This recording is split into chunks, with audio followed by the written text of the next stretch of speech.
అందులోంచి ఏంటంటే ఇక్కడ ఓం నమో నారాయణాయ,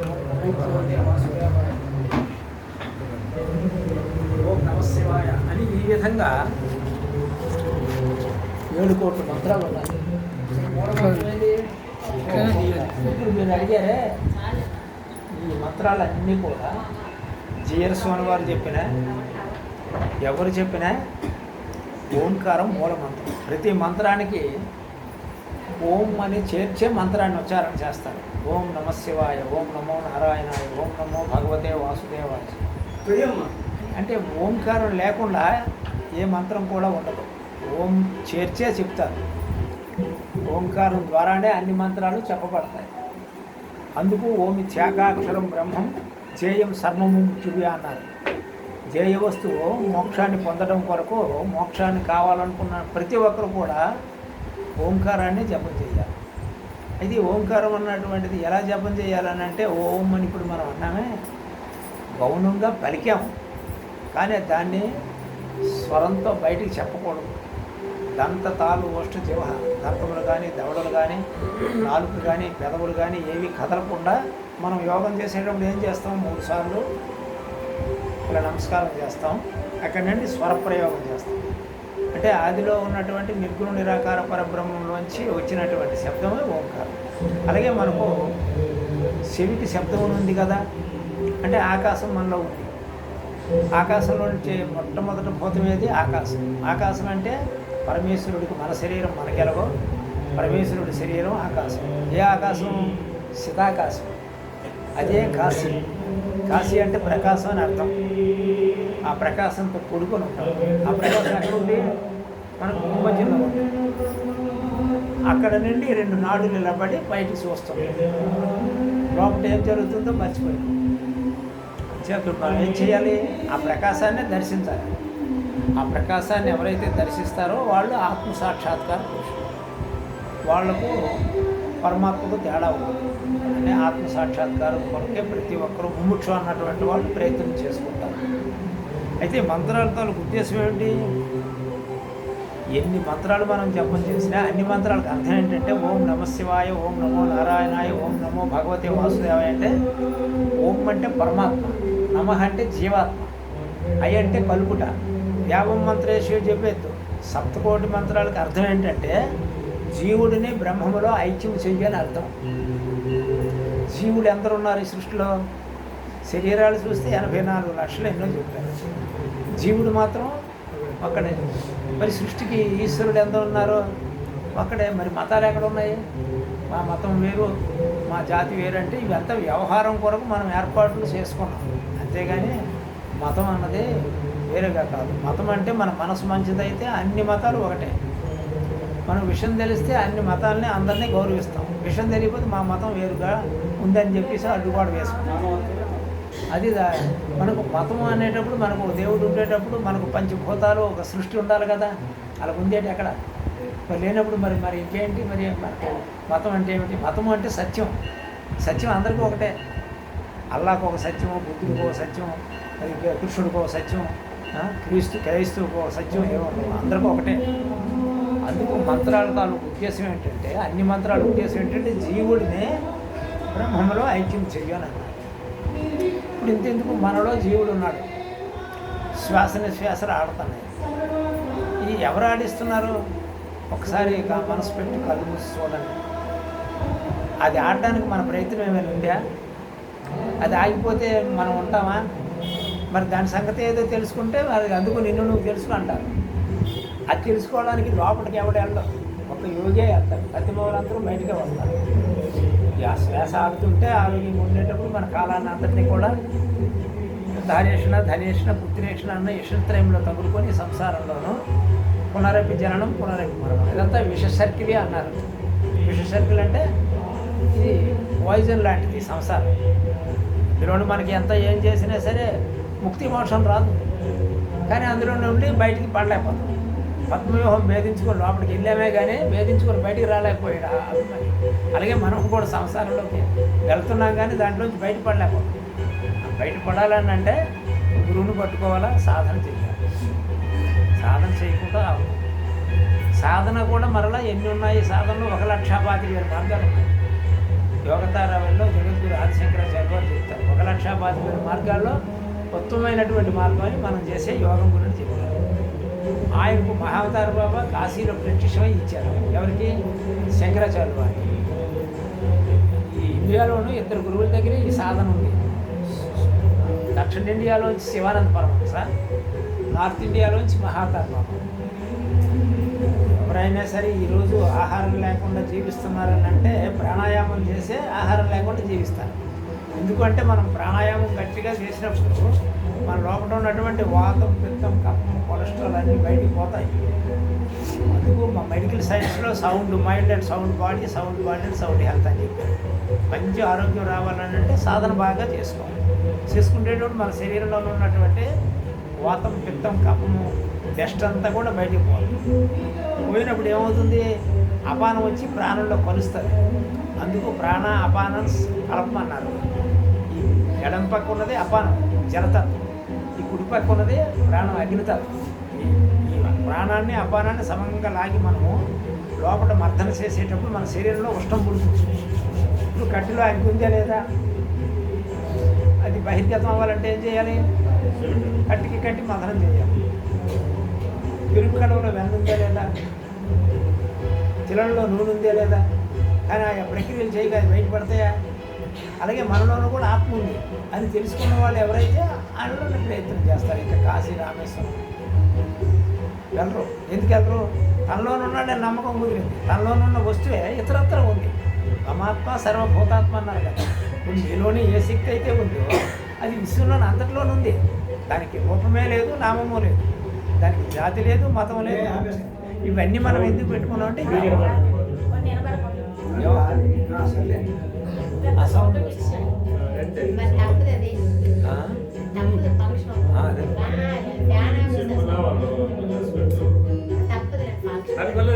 ఫంక్షన్ చేసుకుంటాం. అంచేత మనం చేసే విద్య అన్నది మహర్షులు ఏడు చెప్పారంటే నానావిధ విచారిస్తూ నసాధ్యం జాయితే మనహ. నువ్వు ఎన్ని విధాలుగా విచారణ చెయ్యు, ప్రపంచం అంతా గాలించు, ఎన్ని విధాలుగా విచారణ చేసినా నవసో జాయితే ప్రాణం. ప్రాణం స్వాధీనం కాదట. మనం ఎన్ని చేసినా ప్రాణం స్వాధీనం కాదు. తర్కై జల్పై శాస్త్రజాలై యుక్తి మంత్రం భాషయం నవసో జాయితే ప్రాణం. తర్కం చేస్తారు కొంతమంది, బుద్ధస్తమానం కూర్చొని భగవంతుడి గురించి చర్చిస్తారు. అనేక ఉపాయాలు చేసి మనస్సును స్వాధీనం చేసుకుందని కొందరు చూస్తారు. శాస్త్రాలు చదువుకుంటారు కొంతమంది పండితులు ఉన్నారే, వాళ్ళు అస్మానుకు ఆ శాస్త్రం ఈ శాస్త్రాన్ని చదువుకుంటారు. కొంతమంది ఉపాయం చేసి మనస్సును స్వాధీనం చేసుకుందని చూస్తారు. భేషజయం అంటే కొంతమంది గంజాయి, అభిని, మత్తు పదార్థాలు సేవిస్తారు. ఇప్పుడు మనం ఉత్తరాది వెళ్తే అంత గంజాయి తాగుతారు. మీరు కాశీ వచ్చారు కదా, గంజాయి తాగుతారు. అంటే గంజాయి తాగేవాడు గరుడని అంటారు. అంటే ఇవన్నీ ఎందుకు చేస్తున్నారని అంటే మనస్సును స్వాధీనం చేసుకోవడం. కానీ వీటి వల్ల కూడా కాదు అని చెప్పారు. శాస్త్రాలు చదువుకో, మంత్రం జపం చెయ్యు, ఎన్ని చేసినా కాదని అన్నారు. సిద్ధులు చెప్పిన మార్గమై ఉండాలి. సిద్ధులు చెప్పిన మార్గమై ఉండాలి. ఆ సిద్ధులు కూడా ఏం చెప్పాలి? సిద్ధోపాయం వినది. ఉపాయం ఎవరు చెప్పాలంటే సిద్ధులు చెప్పాలి. ఆ విద్యను చేసి సిద్ధిని పొందారు వాళ్ళు మనకు చెప్పాలి. ఉపాయం తమ విద్య. మరల వాళ్ళు కూడా ఏం చెప్పాలి? ఏ విద్య ద్వారా అయితే సిద్ధిని పొందారో ఆ విద్యను మనకు నేర్పాలి. అది గురు శిష్య సాంప్రదాయం. అందుకు బ్రహ్మ విద్యా సాంప్రదాయం అని అన్నారు. బ్రహ్మ విద్యలో ఏంటంటే గురువు దగ్గర నుండి శిష్యుడు దగ్గర అలా పరంపరంగా నడుస్తుంటుంది, వంశపారంపర్యంగా. మనం ఎలాగైతే సంసార వృక్షంలోనూ మా వంశం అని అంటాము, అలాగే బ్రహ్మ విద్య సాంప్రదాయంలోనూ వంశం ఉంటుంది. వాళ్ళు సిద్ధులై ఉండాలా, ఆ సిద్ధోపాయం ఉండాలా. మరలా వాళ్ళు కూడా యోగ మార్గేణ ప్రవర్తిత అన్నారు. వాళ్ళు యోగం చేయాలి, మనకు యోగం చెప్పాలి. యోగం మార్గేణ ప్రవర్తితే దాన్ని మినహా ఇంకొక మార్గం లేదని చెప్పేశారు. అందుచేత మనం ఎన్ని విధాలుగా విచారణ చేసినా, పుస్తకాలు చదివినా, మంత్రాలు జపం చేసినా, ఎన్ని చేసినా సిద్ధులు చెప్పిన మార్గం అయి ఉండాలి. మనది క్లియర్గా సిద్ధులు చెప్పినటువంటి మార్గం. దీంట్లోనే ఎంతోమంది సిద్ధిని పొందారు. ప్రాణాయామం అన్నటువంటిది ప్రతి ఒక్కరూ చేయాల్సిందే. అయితే దీన్ని ఏంటంటే హఠయోగ ప్రదీపంలో అనేక మార్గాలు ఉన్నాయి. మేము ప్రాణాయామం చేస్తామని అనేసరికి ప్రాణాయామం అంటే మేము చేస్తామని అంటారు. కానీ ఏ ప్రక్రియ? హఠయోగ ప్రదీపికలో సహస్ర కుంభకాలు ఉన్నాయి.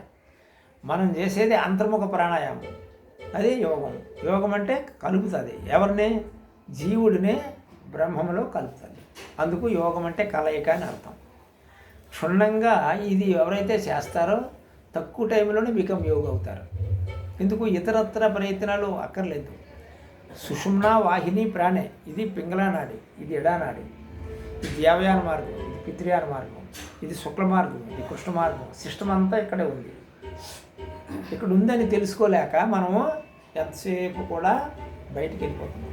ఆ బయటికి వెళ్ళడం ఏమవుతుంది, టైం వేస్ట్ అయిపోతుంది, కాలమా గడిచిపోతుంది, శరీరంపై పడిన శరీరానికి టైం అయిపోతుంది. అప్పుడు మనం ఏం చేస్తాము, ఎంతవరకు కూడా ఈ సంసారంలోనూ గడిపేసినాము. మరి ఉన్న టైంని కూడా ఏంటి అన్నది విచారణ చేసుకోలేక గురువుల దగ్గరికి అక్కడ నుండి ఇక్కడ నుండి అక్కడ అందరూ పిలుస్తారు. ఎందుకు, మా సమాజంలో చేరాలని వాళ్ళకు, మన సమాజంలో చేరాలని మనం అనుకుంటాం. ఈ స్త్రీ సమాజం మా సమాజంలో చేరాలని మరి 10 మంది అనుకుంటారు. అలాగే ప్రతి దాంట్లో కూడా ఆ సంఘం అన్నది 10 మంది ఉండాలని అనుకుంటాం. కానీ ఎక్కడికి వెళ్ళినా సరే మధులుబ్ధు యథాభృంగ పుష్పాత్ పుష్పాంతరం రజేత్ జ్ఞానలుబ్ధ తథా శిష్య గురువంతరం రజేత్ అన్నారు పార్వతీదేవితో. ఈశ్వరుడు చెప్తున్న విషయం, ఓ పార్వతి, తేనె యందు ఆసక్తి కలిగిన తుమ్మెద తేనె కొరకు పుష్పంలోకి వెళ్తుంది, పుష్పంలో తాగుతుంది. అది తాగదామని ఉంది, ఆ పుష్పంలో తేనె లేదు. అప్పుడు అది ఏం చేస్తుంది, ఆ పుష్పంలో వదిలేసి ఇంకో పుష్పం దగ్గరికి వెళ్తుంది. అక్కడికి వెళ్ళిన తర్వాత అక్కడ తాగుతుంది. అక్కడ దానికి కావలసిన తేనె లభించలేదు, మరి ఏంటి చేస్తుంది, మరో పుష్పం దగ్గరికి వెళ్ళిపోతుంది. దానికి కావలసిన తేనె ఎక్కడ దొరుకుతుందో అక్కడ ఆగిపోతుంది. అలాగనే గురువంతరంలో చేస్తున్నారు. మనం గురువు దగ్గరికి వెళ్తే ఇంకో గురువు దగ్గరికి వెళ్ళకూడదని లేదు. నీకు ఎక్కడైతే సందేహం నివారణ అవుతుందో, ఏ సాధన అయితే నిన్ను ఉన్నత స్థితికి తీసుకెళ్తుందో, సంశయం లేకుండా చేస్తుందో, సంశయాత్మ వినస్థితి అని అన్నారు. ఎవరికైతే సందేహం ఉందో మళ్ళీ తప్పనిసరిగా జన్మకు వచ్చేస్తాడు. సందేహం నివారణ అయిపోవాలి. నువ్వు ఎక్కడికైతే వెళ్ళు, సత్యసాయిబాబా దగ్గరికి వెళ్ళు, క్రైస్తవుల దగ్గరికి వెళ్ళు, బౌద్ధుల దగ్గరికి వెళ్ళు, ఎక్కడికి వెళ్ళినా సరే సంశయం తీరిపోవాలి. సంశయం తీరిపోవాలంటే ఏం చేయాలి, సాధనే చేయాలి. ఇప్పుడు అందరి తరపున ఒక ప్రశ్న ఉంది. 6వ అధ్యాయంలోన ఒక శ్లోకం ఉంది.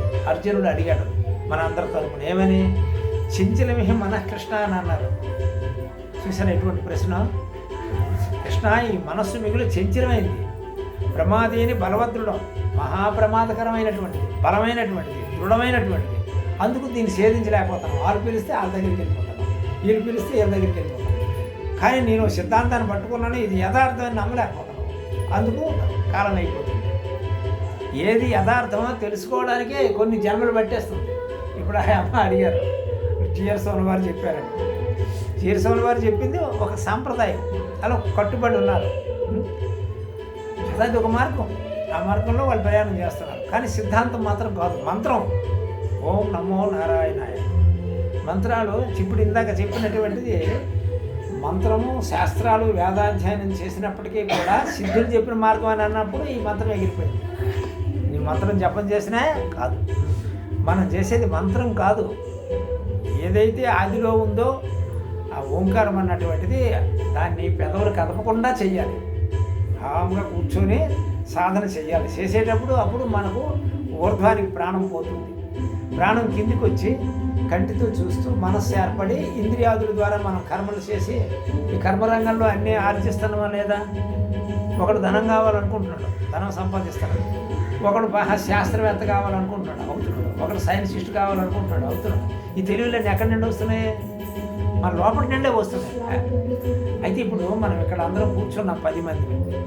ఈ 10 మంది కూర్చోవడానికి లోపల కలిగి బయట కలిగిందా, బయట కలిగి లోపల కలిగిందా చెప్పండి. ఇక్కడ కూర్చోవడానికి విచారణ జాయితే జ్ఞానం, విచారణ చేయండి. ఈరోజు ఎక్కడ గురువుగారిని పిలుద్దామని ఎవరు అనుకున్నారు, వాళ్ళు అనుకున్నారు. ఎక్కడ కలిగింది వాళ్ళకే, వెలువలసలు కలిగింది, లోపల కలిగింది. మనసులో కలిగిన తర్వాత గురువుగారిని పిలుద్దాం, 10 మంది పోయేద్దాం, ఏదో రామకృష్ణ అంటాం. 4 రోజులు చేసాం కదా, 40 రోజులు పెట్టాడు జ్యోతి. మీరెక్కడ, మీరు దేవతలు 40 రోజులు జ్యోతి పెట్టుకున్నారు. ఈరోజు ఏదో 10 మంది యోగులకి ఇంత భిక్ష పెట్టి ఏదో చేద్దామనే ఉద్దేశం. ఎక్కడ కలిగింది అది, లోపల కలిగిన తర్వాత కదా బయట చేస్తాను. అయితే సృష్టి ఎక్కడ ఉంది, ఇప్పుడు మనం 10 మంది కూడటానికి ఇవన్నీ చేయడానికి కారణం ఏంటి, మనసు లోపల ఆ ప్రేరణ చేయండి. ప్రేరణ చేయండి. 40 రోజులు చేసాం కదా, 10 మందిని పిలుద్దాము, ఇంత భిక్ష పెడదాము, గురువుగారిని పిలుద్దాము అని చెప్పేసి లోపల కలిగిన తర్వాత బయట చేస్తాం. అయితే సృష్టి ఎక్కడున్నట్టు? అది దేవుడు ఎక్కడ ఉన్నట్టు? మరి అంతా లోపల ఉన్నాడు, బయట ఎత్తుతాను. అదే అన్నారు, పొలగుడ్లు ఒకరు బరుసుకుని పప్పు సెట్లు ఎత్తుతారు మన ఆర్యులు కడగతా వాళ్ళు ఇలా సులభం చేసి చెప్పారు. మనం ఎతకడం, అన్వేషణ చేయడం ఏంటంటే వస్తువు ఎక్కడ ఉందో అక్కడ ఎతకాలి. అక్కడ ఎతకడం మానేస్తాడు, ఎతకలేడు. ఎందుకంటే అందరూ యోగం చేయలేరు. అది అనేక జన్మల తాలూకా సంస్కారం ఉండాలి. కృష్ణుడే చెప్పాడు. ఈ మనస్సు ఆయన ఏమంటున్నాడు అర్జునుడు, ఆ చంచలమైనది ప్రమాదకరమైనటువంటిది ఏది అవసరం లేదో దాని మీదకి వెళ్తాడు. ప్రమాదిని బలవంతుడు, బలమైనటువంటిది దృఢమైనటువంటిది. దాన్ని నిలపడం చాలా కష్టం. మళ్ళీ వాయురేవ సుదుష్కరం, గాలిని నిలపడం ఎంత కష్టమో మనస్సును నిలపడం అంత కష్టం అని ప్రశ్న వేశాడు. ఆ ప్రశ్న అందరితోనూ ఒకరిదే. ఈ సృష్టిలో ఉన్న ప్రతి ఒక్కడికి అదే ప్రశ్న. ఇంకో ప్రశ్న వేయవలసిన పనే లేదు. నా మనసు నిశ్చలం అయిపోయిందని ఎంత పండితుడైనా చెప్పలేడు. ఎందుకంటే అదంతే. ఆయన అదే ప్రశ్న వేశాడు. 6వ అధ్యాయంలో ఆత్మ సంయమ యోగంలో ఈ ప్రశ్న వేశాడు. నిశ్చలమైంది గాలిని నిలపడం అంత గాలిని నిలపగలమా? అలాగనే ఈ మనసును నిలపడం మహా కష్టం కృష్ణ అని అంటే ఆయన అంటాడు. కృష్ణుడు కూడా ఒకే అంటున్నాడు ఆయన మాటకే. అసంశయం మహాబాహో, నువ్వు అన్నది కరెక్టే అర్జున అని అన్నాడు. ఆయన పక్కే మాట్లాడాడు. కానీ అభ్యాసేనతగా ఉంటే వైరాగ్యనతే. ఇక్కడే మనం దెబ్బతింటున్నాం. అభ్యాసం చెయ్యవు, గురుదేవికి వెళ్తాం, దండం పెట్టేస్తాం, వచ్చేస్తాం, మర్చిపోతాం. మరికి ఏదో ఒక అభ్యాసం, ఏదో నువ్వు ఏది చేస్తున్నావు అది క్లియర్గా చేసేటప్పుడు దాని రిజల్ట్ వస్తుంది. రామకృష్ణ పరమహంస గారు అయితే అన్ని సాంప్రదాయాల్ని వెతికారు. క్రైస్తవుల సాంప్రదాయం వెతికారు, అలాగనే మహమ్మదీయ సాంప్రదాయాన్ని వెతికారు. వాళ్ళ గురువులు వచ్చి చెప్పారు, ఈయన మంచి సాధకుడు, ఉద్దండుడు, ఈయనకి సాధన చెప్తే మనలోకి వస్తాడని వాళ్ళ ఉద్దేశం. అన్నీ చేసి చూశాడు. కట్టకడకు తోతాపూర్ వచ్చి యోగం చెప్పారు. అప్పుడు ఆయన స్థిరం అయిపోయినాడు. ఏం కనిపిస్తుందంటే అమ్మ కనిపిస్తుందా నాన్న? అమ్మ లేదు, బొమ్మ లేదు. తోతాపూర్ గాజు పెక్కి పట్టుకుని నుదురు పొడిచేస్తారు. పొడిచిస్తే రక్తం కూడా వచ్చేద్దట. అక్కడ తర్వాత ఏం కనిపిస్తుంది అని అంటే సమాధిలోకి వెళ్ళిపోయినారు. తోతాపూర్ వచ్చి యోగం చెప్పారు. ఎవరికి? రామకృష్ణ పరమహంస గారు. మనం మేము వేలూరు మఠం వెళ్ళాము. ఏం జనాలు, తండోపు తండాలు, ధనము జనము, బొమ్మలన్నీ, బిల్డింగులు, భవంతులు, భోజనాలు. ఇంక ఇందులో పడ్డ తర్వాత మరి ఇంకా సాధన ఉండదు. ఎప్పుడైతే ఈ జనాలు చేరి, ధనాలు చేరి, పెద్ద బిల్డింగులు, సమస్త సౌకర్యాలు ఎప్పుడైతే వచ్చినాయో ఇంకా దానితోటే సరిపోతుంది. ఇంకా సాధన మరి లేదు, సాధన దెబ్బతింటుంది. అర్థమైంది కదా? ఇప్పుడు మన స్వామివారు అవి ఏవి చెప్పలేదు. ఈ రోజు వరకు కూడా 5 ఆశ్రమాల్లో కూడా వాళ్ళు చిన్న బట్ట కట్టుకుంటారు. లేడీస్ కానీ జెంట్స్ కానీ. జెంట్స్ అయితే చిన్న టవల్ కట్టుకుంటారు, ఓ టవల్ పైన వేసుకుంటారు. లేడీస్ అయితే ఒక టవల్ కట్టుకుంటారు, ఓ టవల్ ఎలా పెట్టుకుంటారు. మేము మొదట వెళ్ళేటప్పుడు, ఆదిలో వెళ్ళేటప్పుడు, ఇప్పుడు చిన్న వైట్ బట్టలాడిది కట్టుకుంటారు. ఎంత నిరాడంబరంగా ఉంటారంటే అంత నిరాడంబరం. వాళ్ళ పనులన్నీ వాళ్ళే చేసుకుంటారు. ఎవరిని చేసేసి అడగొద్దు అన్నారు. మీరు మందులు ఇచ్చేసుకోండి, దానివల్ల వచ్చిన ఆదాయంతో బ్రతకండి అని చెప్పారు. ఎవరో ఇస్తే పుచ్చుకుంటారు, లేకపోతే లేదు. ఇప్పుడు అలా కాదు. మనకు ఆశ్రమాలు ఉన్నాయనంటే అనేక విధాలుగా డబ్బుని రాబడతారు, సంఘం చేరుతారు, దానికి కావాలి దీనికి కావాలని అడుగుతారు. కానీ కొన్ని అవసరాలు ఉంటాయి, ఉండవని కాదు. కానీ ఇంకా చేరి ఆ డబ్బు ఎక్కువైన తర్వాత ఈ చేరినటువంటి వాళ్లకు కూడా అవలక్షణాలు వస్తాయి. డబ్బు పెరిగిన కానండి దీన్ని ఎలా చేయాలా, ఏం ఖర్చు పెట్టాలా అన్నటువంటి ఉద్దేశం వస్తుంది. అది అపమార్గంలో కూడా కొన్ని వెళ్ళిపోతుంటాయి. డబ్బు అతి సర్వత్ర వర్జేత్ అన్నారు. ఇప్పుడు చూడండి, మహా ఉద్దండు, మహానుభావుడు, సిద్ధిపురుషుడు సత్యసాయిబాబా గారికి ఎన్ని బాధలు వచ్చిపోయారు. మరి ఎంత పేరు పొందారు. ఆయన లాస్ట్ మూమెంట్లో జీవ సమాధి అయితే ప్రపంచ దేశాలన్నీ ఇక్కడే ఉంటాయి, కానీ జీవ సమాధికి కాకుండా వెళ్ళారు. మరి ఏంటో మరి ఆయన సంకల్పమో లేకపోతే అక్కడ ఏదో జరిగిందని అంటారు. మరి ఏం జరిగిందో భగవంతుడికి తెలియాలి, ఆయనకి తెలియాలి. కొంతమంది ఏంటంటే ధనం ఎక్కువైపోయి అది పంపకంలో ఆయనకి స్లో పాయిజన్ ఇచ్చారని మీరు ఏంటో మరి. కానీ ఆయన ముఖ్య శిష్యులు నా దగ్గర వచ్చి ఉపదేశం పొందారు. అది భాస్కర్రావు నాయుడు అని ఈ మధ్యనే ఒక 5-6 మాసాల కింద వచ్చాడు. ఇక్కడ సమాధి దగ్గర ఉంటాడు. వెంకటేశ్వర్లని వాళ్ళ తండ్రి వచ్చాడు వెంకటేశ్వర్. తరువాత కె రామచంద్రారెడ్డి వచ్చాడు, శివానందని వచ్చాడు. ఆయన పుట్టపరితే వాళ్ళు వచ్చి ఉపదేశం పొందారు. ఏంటంటే ఆయన 11-12 మందికి చెప్పి హిమాలయస్ పంపించారు. సాయి లీలలను బుక్లో ఉంటుంది. అలా 12 మందికి చెప్పి ఒక అతను ఫెయిల్ అయిపోతాడని చెప్పారు. ఫెయిల్ అయిపోయాడు గృహస్థుడు. ఆ 11 మంది కూడా హిమాలయాల్లో తపస్సు చేసుకోవడానికి అక్షయ పాత్ర ఇచ్చి పంపించారని సాయి లీలలను బుక్లో ఉంది. కానీ అంతటి మహానుభావుడు కూడా లాస్ట్ మన పేరంతా పోయింది. భారతదేశం కీర్తి చెడ్డ పేరు వచ్చింది. ఎందుకంటే ఆయనకి ఇలా చేశారు అలా చేశారని వస్తుంది. ఆయన జీవ సమాధి అయితే ప్రపంచ దేశాలన్నీ ఇక్కడ ఉంటాయి. కానీ మరి ఏంటి జరిగిందో మనకు తెలియదు.